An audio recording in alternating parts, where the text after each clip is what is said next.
Hello, today is January 5th, 2018, and I trust everyone had a good new year and a good holiday season. I did not, but I'm not going to go into that. Not that it was terrible, it was just lame. It is what it is. I'm sure I'm not the only one. So, let's see, it is like noon, and I just spent the last hour and a half at a phone store. I won't name which one. And it's always a to-do whenever you go into these major phone stores, isn't it? Got to take people off plans, add people on your plan, get a new phone, figure all that out. And apparently now the representatives can't do as much as they used to, so then you're on the phone for half the time, on hold for God knows how long, and but it's done. It's all done. And none of it had to do with me. They're just going on and off my plan. Because I've got one of those 10 number bundles going on. Yeah, so I'll be having a lighter phone bill soon. Yay. Okay, well, nitty stuff. So, I got my notes down here. Oh, I should probably address the background, right? Hopefully this background will be somewhat permanent. I don't know. I'm next to a window and it's still kind of, I mean, the shades are, closed, but it's the best I can do for now. I'm trying to find something more permanent. So hopefully that'll work. Yeah. So I guess I'll get into the nitty stuff. I was a month ago casted on a sweater using a bunch of Knit Picks yarn that I had laying around. Knit Picks Brava Sport, and just no pattern, just something I came up with off the top of my head, bottom up, sewn in sleeves. I think that's the kind of you just pick up around the hole and start knitting the sleeve. I believe those are just called sew-in sleeves, or maybe it's set-in sleeves. I don't know. I need to learn this because that's my second sweater, so I'm not exactly sure all the vocabulary that goes along with that, but that's what I'm calling it. But here it is. And what I did, well, that's the front. Okay. So I transitioned the colors. So I started down here. Whoop, still gonna blow out a little bit. This is the Umber and Brava Sport. And then I transitioned into Brindle. And then I transitioned into Almond, and then I made a wide neck with just a garter neck. And I actually started the bottom with garter as well. And then it was this kind of sleeve, so I don't really know, like I said, what it's called, if it's a set-in or a sew-in, but I just picked up the stitches around and then just started knitting. Now, what I should have done when I did the first arm was match up the stripes, and I didn't do that. And I got this far and I was like, you know what, I'm just not gonna rip this back because the sweater is going to be worn inside the house. I am never going to wear this outside the house unless I'm just wearing it to go get the mail. So it doesn't matter. I just wanted to use up the yarn and have something to wear in the house because we keep it kind of cool inside, and that was it. So that's what I did for both sides, and it almost matched it up. As you can see, it's a little off. Yeah, I tried. And then what I did, just to keep it from being monotonous, was add in just a simple cable along both sides, and then continuing the cable along the arm. And I was running out of the Umber, so I had to stick in some of the Almond just so I can finish up this Umber color. And then I did the garter on the arm sleeves as well. Things that I've learned from doing my second sweater is I need to figure out the armholes, because while it fits nice, when I put it on, I still have a whole lot of room going on here. I don't know if I can do this while I'm like, okay, here we go. Yeah, you see that? Like, I don't want it that baggy, and I don't know how to decrease enough to get it where I have like an armhole that's like that. And I decreased pretty soon too, because what I did was this whole thing is knitted, well, most of it is knitted on a US 8, and then on the arms, I picked up on the 8s, and then around here I moved to 16-inch US 7s, and I figured that in itself, since it's going down a size, counts as a decrease. And then an inch up, I decreased, and then like every half an inch or 4 rows, I decreased. And it still gave me this, you know, bunch of baggage down here. So I don't know if I need to decrease immediately when I pick up the stitches or how that works. And I think the only way I'm really going to learn that is from looking at a pattern that has sleeves and is bottom up. But I'm also at a point where if I'm going to buy a pattern, I want to learn to do a top down, because I don't know how to do a top down, and that will teach me the same thing as well, I'm sure. So either way, I'm going to learn it, and then whenever I feel like getting rid of yarn in the future and not go off a pattern, at least I'll have that knowledge going on. So I learned something new. December 31st, I spent my New Year's at home, as I usually do, and I decided that after 2 years of humming and hawing about it, I was going to finally learn how to do some fingerless gloves.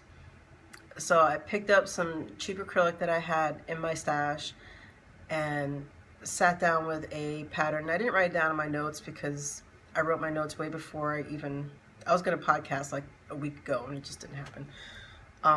But I believe the pattern was maybe color block fingerless gloves from Pearl Soho. And I think that's who it was, where I found it. It's a free pattern that I found on Ravelry. It's just basic fingerless gloves. So it was a good way to learn how to do that. It was the first time I ever learned how to do magic loop.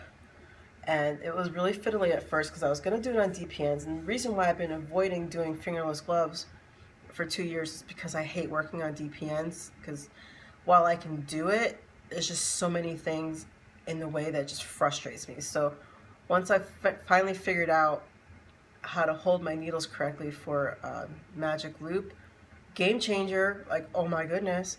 So I've got fingerless gloves. I'm so super excited about this. Like, I can't even begin to tell you. I already have an order for them, of course. Granted, it's from my friend who wants to pay me, and I didn't want her to pay me, and you know how that goes. But so she's gonna be my prototype, if you will, to see if I can actually get something this size for somebody else, to see if it works, and then I can just build from that and then start making gloves to sell. Because I didn't really use the Pearl Soho pattern, I just used their guidelines, because that pattern is a whole lot of color changes and this, that, and the other, and I modify everything. But it gives me a guideline to work on so that I can figure out what I want to do in the future. So now that I've figured out magic loop, I can look at other patterns and start making my own thing and all that. So, but anyway, it's just 1x1 rib. And yeah, I got a little hole there because I was when you do the thumb hole, you have to go back and forth because you're not looping around, because then you'll just have a tube. And so what I was doing, I think it was on a purl row, I couldn't figure it out, so I ended up having a little bit of a hole. But then I figured it out, so you know, no holes here. And actually I had to make 3 gloves because the second one I made, the thumb hole was too small, and the height was different because I didn't count my rows correctly. I was just going by measurement, and I really needed to count rows doing this. So I figured out how I was going to do that, and then kept notes, and that way the next set that I make, I don't have that problem, and the whole transition will be more smooth. But super happy, and so I'm making a set for my friend.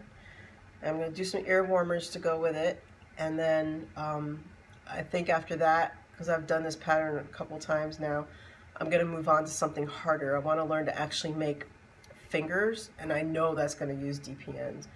I don't know if there's a way to do that on Magic Loop. If there is, I am most definitely going to do it. But I won't know until I actually look at a pattern and try to figure all that out. So there's that. And my summer sleeveless. So I've been talking about this summer sleeveless shirt by Mary Chiba. Nothing wrong with the pattern, nothing wrong with the yarn, but for some reason I'm just not getting it in my head because I have been making all these stupid mistakes for 2 months. I like got to the part where I had to start doing the armholes and screwed the whole thing up. And so I ripped back. No, I was doing one of the sides of the V-neck, and I just screwed the whole thing up. So I ripped back, and then I couldn't pick up the stitches right because that was a mess, and so I like redid the whole shirt. And that when I redid it, I kept the pattern in the front and then everything else in stockinette, which was fine. And then, you know, I put everything together, and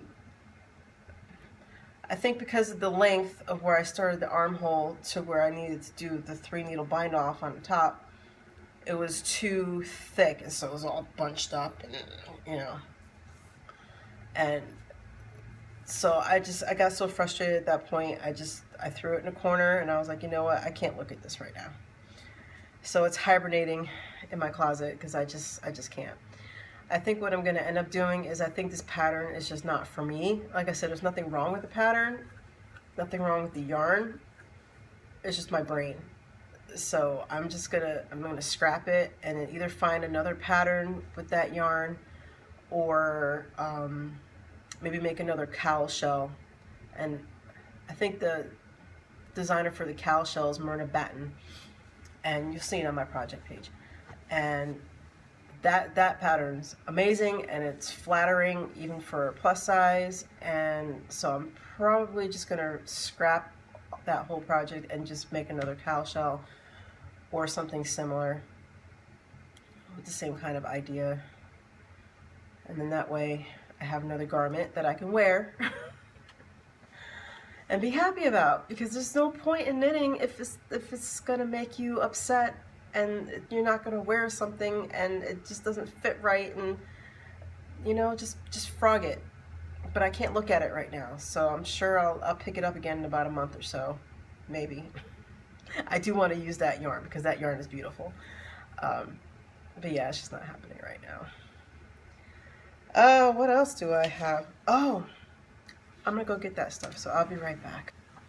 Okay, so the next thing I'm working on that I started right before New Year's, but I've been picking it up sparingly, is the Raspberry Field by Jana Markova.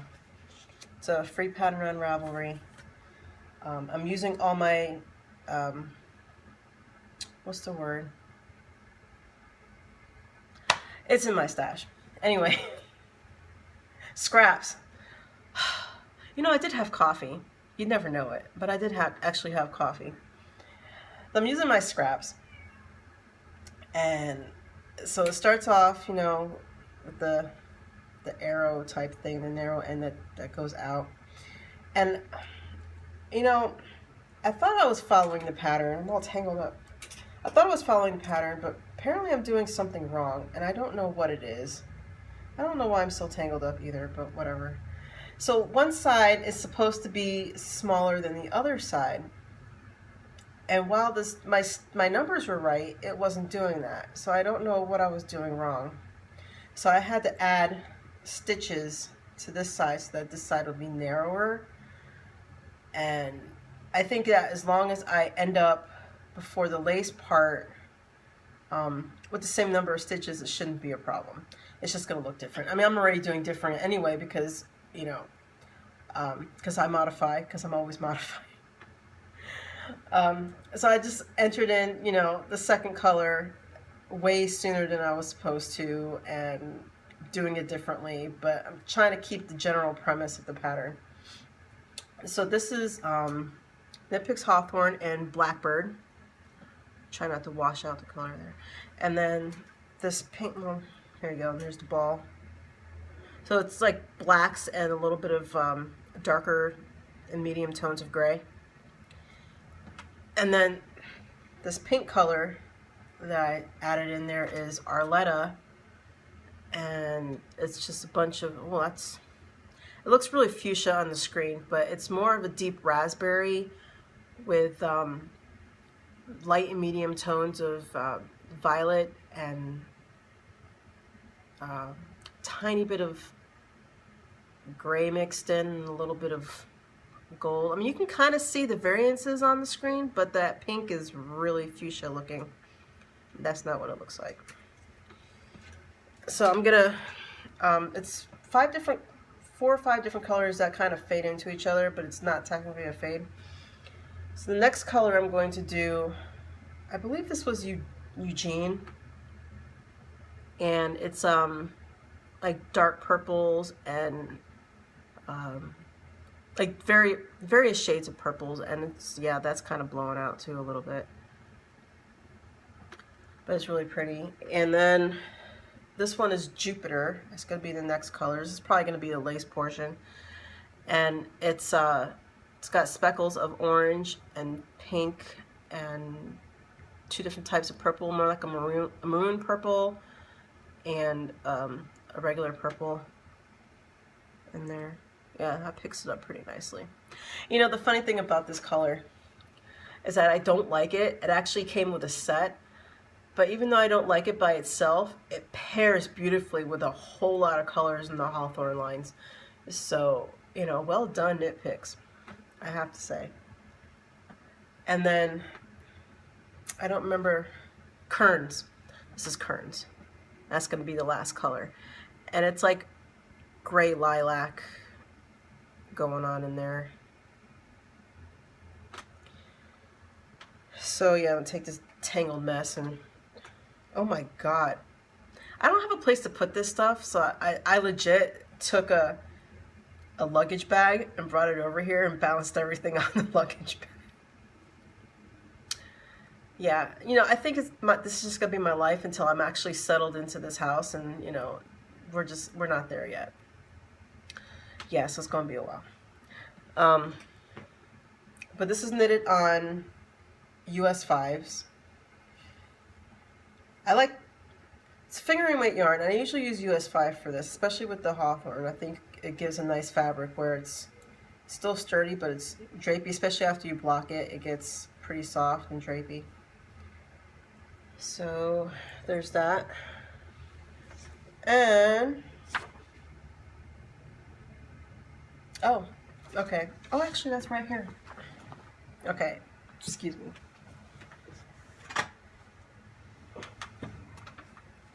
Okay. In my handy little decorative thing here, I've got fairy lights in there. Just so I can turn it on. Look at that! Try to bring a little joy into my life with some fairy lights. At some point, hopefully in the next week or two, I'm going to cast on the Bambara wrap by Ambah O'Brien. And so I've got my colors all picked out for that. So I'll show those to you now. This is a mix of sapphire and purple. Actually, it's the same color as this. It's my hand dyed.